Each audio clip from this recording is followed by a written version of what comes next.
Hello student, कैसे हैं आप सब। उम्मीद करता हूँ आप सब अच्छे होंगे, मस्त होंगे, बेहतर होंगे, आपकी पढ़ाई बेहतर चल रही होगी बच्चों। और आज का जो हमारा टॉपिक है क्लास 11th फिजिक्स में जो घर्षण चैप्टर चल रहा है उसमें हम आज आपको समझाने वाले हैं गतिक घर्षण के प्रकार, गतिक घर्षण किसे कहते हैं, सर्पी घर्षण और लोटनिक घर्षण में अंतर।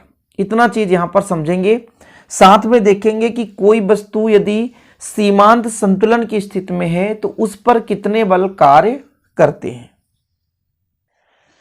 तो सबसे पहले आप गतिक घर्षण की परिभाषा समझो। जब दो संपर्क तलों के बीच आपेक्षिक गति होती है ना, आपेक्षिक गति होती है, तब प्यारे बच्चों उसमें जो घर्षण होता है उसे हम गतिक घर्षण कहते हैं। घर्षण तो ऐसे मुख्य दो प्रकार के होते हैं, एक आपका स्थैतिक घर्षण, दूसरा आपका गतिक घर्षण। स्थैतिक घर्षण मतलब जैसे हम किसी वस्तु पर बल लगा रहे होते हैं, वो गति करने के लिए कोशिश करता है लेकिन गति नहीं कर रहा है, तब उस बल के विपरीत एक और ऐसा बल लग रहा है जो उसका विरोध कर रहा है, उसे हम बोलते हैं स्थैतिक घर्षण। ठीक है। लेकिन जब कोई वस्तु एक दूसरे सतह पर या दूसरे वस्तु पर गति कर रहा है, चल रहा है, लुढ़क रहा है, फिसल रहा है और उसके गति के विपरीत दिशा में एक ऐसा बल कार्य कर रहा है जो उसका विरोध कर रहा है, उसे हम बोलते हैं गतिक घर्षण।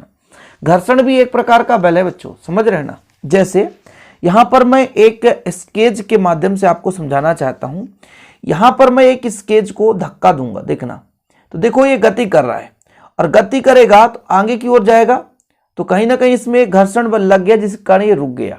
समझ रहे हो भाई साहब, मैंने यहां से कहा कि तू जा, यहां से मैंने इसको फोर्स दिया आगे की ओर, लेकिन ये गया तो, लेकिन कहीं ना कहीं जाकर के रुक गया। तो इसके गति के विपरीत दिशा में एक ऐसा बल लग रहा है जो इसका विरोध कर रहा है, उसे हम बोलते हैं घर्षण बल। सिंपल है, समझ रहे हो। तो इसमें गति के कारण इसमें है, ठीक है।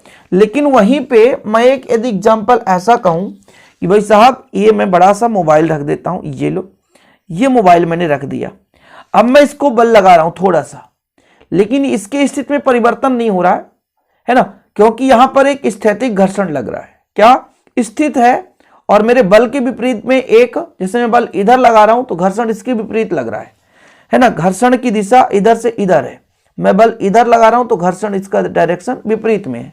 तो घर्षण बल स्थिति के कारण भी घर्षण बल लगता है। किसी वस्तु में जब मान लीजिए बल लगाते हैं तो गति करने के लिए कोशिश करता है लेकिन गति नहीं कर रहा है, गति करने की अवस्था में है, तो उसमें भी एक बल कार्य कर रहा है, तब उसे हम स्थैतिक घर्षण कहते हैं।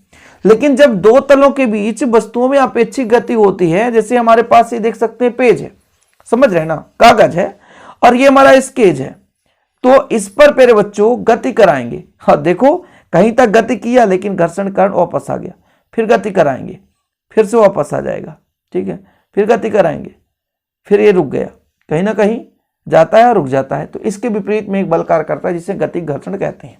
अच्छा, इस गतिक घर्षण के भी दो प्रकार होते हैं, एक लोटनिक या बिल्लन घर्षण जिसे बोलते हैं, और दूसरा सर्पी घर्षण।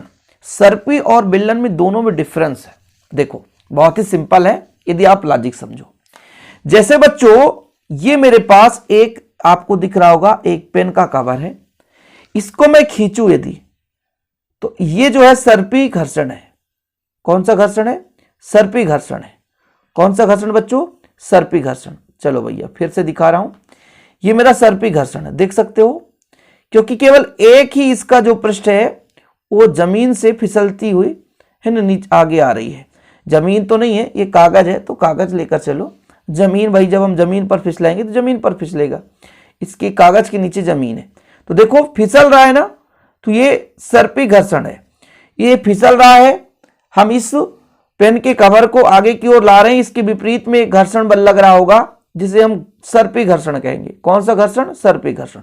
मतलब जब एक वस्तु दूसरे वस्तु के ऊपर फिसलती है, फिसल रही है, फिसल पट्टी भी आप देखे होंगे बच्चों, आप छोटे रहे होंगे तो देखे होंगे, खेले भी होंगे यदि जिनके आसपास फिसल पट्टी रहता है, हर एक ग्राम पंचायत में बना होता है, आंगनबाड़ी केंद्र में देख सकते हो आप लोग बना रहता है, तो उस पे लोग फिसलते हैं, तो वो आपका सर्पी घर्षण होगा। देखो जरा, ये सर्पी घर्षण है। तो अब सर्पी घर्षण तो समझ ही गए भाई साहब कि एक वस्तु को दूसरे वस्तु के ऊपर हम खिसकाते हैं, जैसे इसी पेज को हम खिसका दें, ऐसा कुछ करके खिसकाएं, तो इस पे जो घर्षण लगेगा वो सर्पी घर्षण लगेगा। अब यदि आप सर्पी घर्षण समझ गए तो आपके मन में चल रहा होगा कि सर बेलन घर्षण क्या होगा। अच्छा, तो ये दूसरा कवर है और ये हमारे स्केच का कवर है, इस पर धक्का लगाएं तो देखो ये घूमता है, ये देखो इसका पृष्ठ बदलता रहता है, देखो इसका पृष्ठ बदलता रहता है, चारों तरफ ही घूम जाता है। तो अब इस पे जो घर्षण लग रहा है उसे हम बोलते हैं क्या, बेलन घर्षण। क्या बोलते हैं, बेलन घर्षण। बच्चों यहां से हम इसको धक्का दे रहे हैं, चलो भाई जाओ जाओ, ये गया रुक गया, ठीक, कोई दिक्कत नहीं। तो इस पर जो घर्षण है यहां से गति करना शुरू करेगा, आगे जाएगा रुक जाएगा, यहां से गति करो बच्चा, ये गया। तो इस पे कौन सा घर्षण लग रहा है, तो इस पर बेलन घर्षण लग रहा है, यानी लोटनिक घर्षण। तो यदि आप इतना समझ गए तो आपको सब कुछ समझ में आ गया भाई साहब, कि जो सर्पी घर्षण है इसमें एक वस्तु दूसरे वस्तु के ऊपर फिसलती है, जबकि बेलन घर्षण में यानी लोटनिक घर्षण में लुढ़कती है। क्या होती है, लुढ़कती है एक वस्तु दूसरे वस्तु के ऊपर संपर्क तलों के बीच, तब इसके बीच जो घर्षण बल कार्य करता है उसे हम बोलते हैं लोटनिक घर्षण। बच्चों तो उम्मीद करता हूं गतिक घर्षण का स्क्रीनशॉट ले लिए होंगे। अब बात करते हैं सर्पी घर्षण की। तो सर्पी घर्षण बच्चों, जब एक वस्तु दूसरे वस्तु के ऊपर फिसलती है तो उनके संपर्क तलों के मध्य कार्य करने वाले घर्षण को हम क्या बोलते हैं, सर्पी घर्षण। उदाहरण के रूप में एक पुस्तक को मेज के ऊपर खिसकाया जाए तो दोनों के संपर्क तलों के मध्य कार्य करने वाला जो घर्षण है वो सर्पी घर्षण होता है। पुस्तक को मेज पर चलाने के लिए सर्पी घर्षण बल से अधिक बल की आवश्यकता होती है, यानी जो सर्पी घर्षण चल रहा होता है मतलब लग रहा होता है उससे अधिक बल लगाएंगे। भाई यदि किसी वस्तु को चलाना है तो उसके घर्षण से अधिक लगाना ही पड़ेगा, यदि घर्षण से अधिक नहीं लगा रहे हैं तो वस्तु गति नहीं करेगा बच्चों, ठीक है। इसी प्रकार आप समझो लोटनिक घर्षण। लोटनिक घर्षण मैंने आपको समझाया कि जब एक वस्तु दूसरे वस्तु पर लुढ़कती है, एक वस्तु दूसरे वस्तु पर लुढ़कती है तो उनके संपर्क तलों के बीच जो कार्य करने वाले घर्षण को हम क्या बोलते हैं, लोटनिक घर्षण कहते हैं। जैसे जब गेंद फर्श पर लुढ़कती है, सब लोग जानते हैं गेंद, है ना, खेले होंगे, उम्मीद करता हूं आप देखे होंगे, नहीं देखे हैं तो मार्केट में खरीद लेना भाई, 50 रुपए का आ जाएगा। तो गेंद आप खरीद कर और अपने फर्श में लुढ़का देना, यानी फेंक देना, तो लुढ़केगा, एक स्थान से दूसरे स्थान तक जाएगा। तो गेंद और फर्श के बीच जो एक घर्षण कार्य करेगा उसे बोलेंगे हम लोटनिक घर्षण। जैसे मान लीजिए आप साइकिल चलाते हैं तो आपका पहिया घूम रहा होता है, तब पहिया घूमने से जो जमीन के साथ संपर्क तल के साथ जो उसमें घर्षण कार्य करेगा उसके गति के विपरीत, तो वहां पर लोटनिक घर्षण होगा। क्या होगा, लोटनिक घर्षण, ठीक है, समझ गए। अब भैया हमारा जो इसका मेन मुद्दा है लोटनिक घर्षण, आप लोग स्क्रीनशॉट ले लिया करो, रोक टोक नहीं है आपको, ये मत कहना कि सर स्क्रीनशॉट हमने नहीं लिया। सर्पी घर्षण और लोटनिक घर्षण में अंतर, जब एक वस्तु दूसरे वस्तु के ऊपर फिसलती है तो उनके संपर्क तलों के मध्य कार्य करने वाले बल को हम क्या बोलते हैं, घर्षण को हम सर्पी घर्षण कहते हैं। लेकिन वहीं पर जब एक वस्तु दूसरे वस्तु के ऊपर लुढ़कती है या घूमती है तो उनके संपर्क तलों के मध्य कार्य करने वाले घर्षण को हम क्या बोलते हैं, लोटनिक घर्षण कहते हैं। इतना तो क्लियर है। दूसरा नंबर ये है कि सर्पी घर्षण का मान लोटनिक घर्षण की तुलना में बहुत अधिक होता है। जो सर्पी घर्षण है, मतलब सर्पी मतलब क्या होता है, सरकता है, सरकता जाए दुपट्टा रे, समझ रहे हो, तो सरक रहा है, सरकता रहे, है ना। तो भाई साहब एक वस्तु दूसरे वस्तु पर सरके, सर्पी में सरकना, समझ रहे हो, यानी आपका सीधा क्या है, फिसलना, तो क्या कहलाता है, सर्पी घर्षण। इसका मान लोटनिक घर्षण से अधिक होता है, और वहीं पे भाई साहब लोटनिक घर्षण का मान सर्पी से कम होगा। सिंपल।